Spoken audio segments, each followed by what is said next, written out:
চিকিৎসা নিতে এসে অপমানের শিকার হতে হয়েছে, এমনই বিস্ফোরক অভিযোগ তুললেন উত্তর ত্রিপুরার ধর্মনগর থেকে আগরতলার জিবি হাসপাতালে আসা এক যুবক।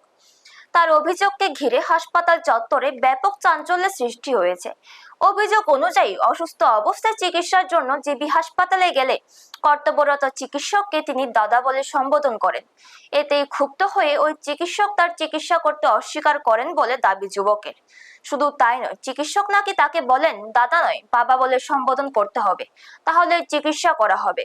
ঘটনায় আরো গুরুতর অভিযোগ তুলে যুবক জানায়, সেখানে উপস্থিত এক কর্তব্যরত পুলিশ কর্মীও তাকে চিকিৎসকের পায়ে ধরে ক্ষমা চেয়ে নিতে পরামর্শ দেন, তাহলে চিকিৎসা পাওয়া যাবে বলেও নাকি তাকে জানানো হয়।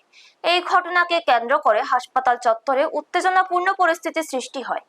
বিষয়টি নিয়ে উপস্থিত রোগী ও তাদের পরিজনদের মধ্যেও নানা প্রতিক্রিয়া দেখা দেয়। ব্যুরো রিপোর্ট, নিউজ তৎকাল 24।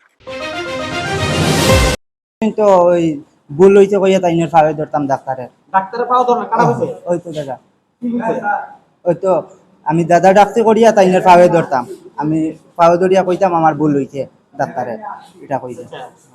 পাও ধরে মাপ চাইতে হইছে মাপ চাইতাম। কাটা হইছে না ওই তো পুলিশ দাদা।